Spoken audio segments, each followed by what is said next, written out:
Bismillahirrahmanirrahim. Assalamualaikum warahmatullahi wabarakatuh. Good evening, everyone, especially for our lecturer, Professor Dr. Muktinik Sinurjayadi, Magister of Sciences.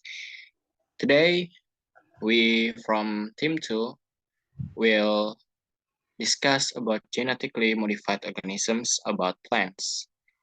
And also, I'm not alone. There are my friends from Team 2. They are Nofiah Aliyah and Shabrina Salshabila. Today we will discuss about introduction of GMO products and argument of it. And the last one is we will discuss about the fact of GMO in Indonesia. Introduction next.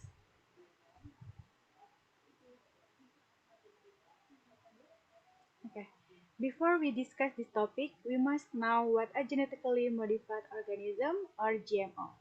Genetically modified organism is a plant, animal, microorganism, or other organism whose genetic makeup has been modified in laboratory using genetic engineering or transgenic technology. This creates combination of plant, animal, bacterial, and virus genes that do not occur in nature or through traditional crossbreeding methods. Next. After we know the definition of GMO, now we talk about the history of GMOs. In 1866, Gregor Mendel, an Austrian monk, breeds two different types of peas and identifies the basic process of genetics. In 1922, the first hybrid corn is produced and sold commercially. In 1940, plant breeders learned to use radiation or chemicals to randomly change an organism's DNA.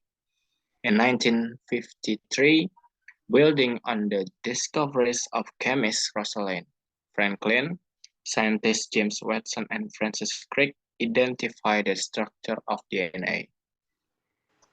After that, in 1973, biochemists Herbert Boyer and Stanley Cohen developed genetic engineering by inserting DNA from one bacteria into another. In 1982, FDA approved the first consumer GMO product developed through genetic engineering, human insulin to treat diabetes. In 1992, FDA policy states that foods from GMO plants must meet the same requirements, including the same safety standards as food derived from traditionally bred plants. Overall, in 1990s, the first wave of GMO produce created through genetic engineering becomes available to consumers. Summer squash, soybeans, cotton, corn, papayas, tomatoes, potatoes, and canola. Not all are still available for sale. After that, in 2003, WHO and FAO of the United Nations developed international guidelines and standards to determine the safety of GMO foods. After that, GMO alpha and sugar beets are available for sale in the United States. In 2015, FDA approves an application for the first genetic modification in an animal for use as food, a genetically engineered salmon. And 1 year after that, Congress passes a law requiring labeling for some foods produced through genetic engineering and uses the term bioengineered, which will start to appear on some foods. In 2017, GMO apples are available for sale in the US. 2 years after that, FDA completes consultation on first food from a genome-edited plant. And the last one is in 2020, GMO pink pineapple is available to US consumers and application for Gold Safety was approved. Okay, a development of transgenic plant in the world. The top 5 countries planting biotech crops. First, the US continued to be the lead country with 70.9 million hectares. Biotech crop is soybean, cotton, canola, sugar beet, and other.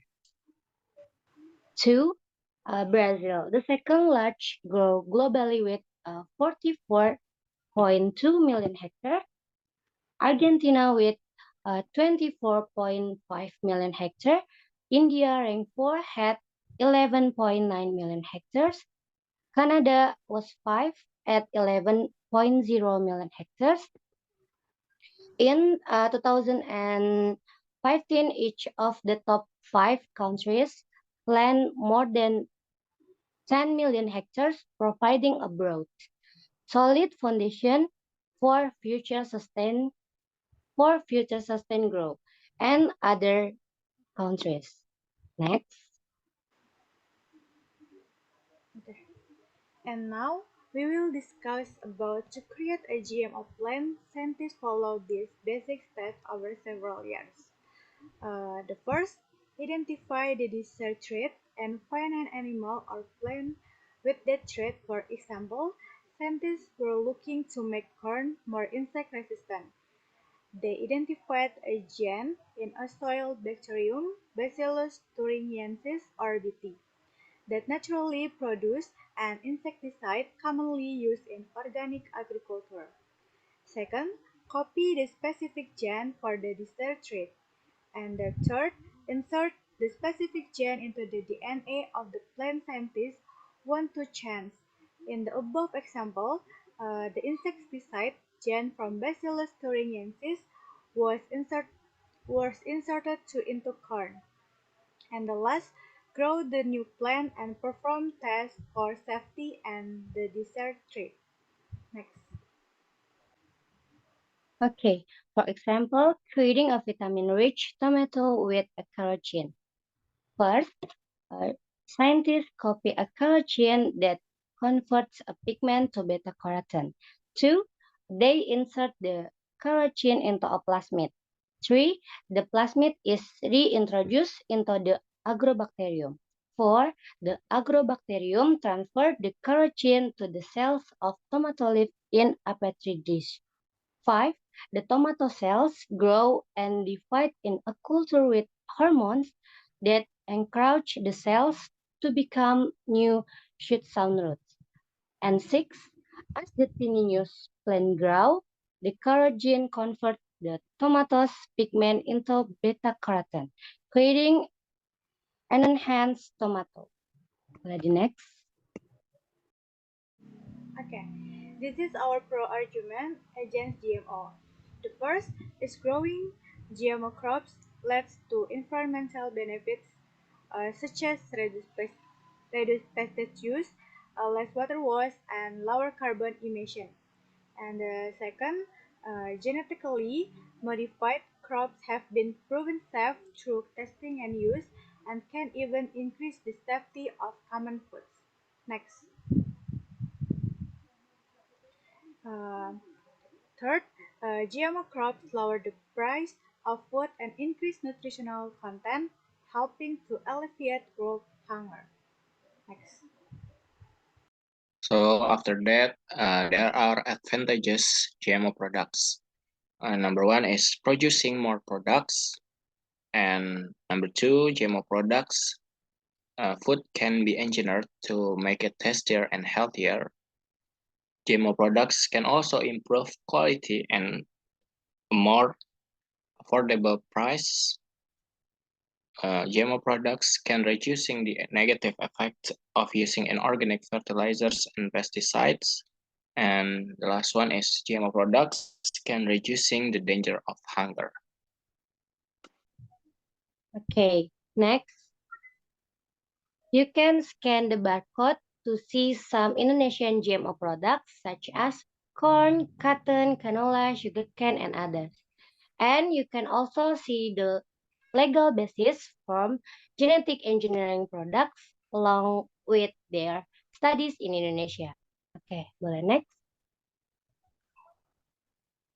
Okay, after we discuss about GMO products, we can take the conclusion based on the topics that we have discussed.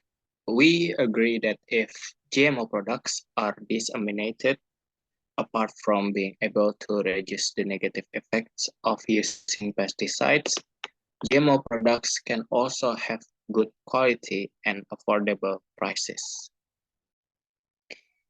Okay, that's all from us. Thank you for attention. Wabillahi taufiq walhidayah. Wassalamualaikum warahmatullahi wabarakatuh. Good evening, everyone.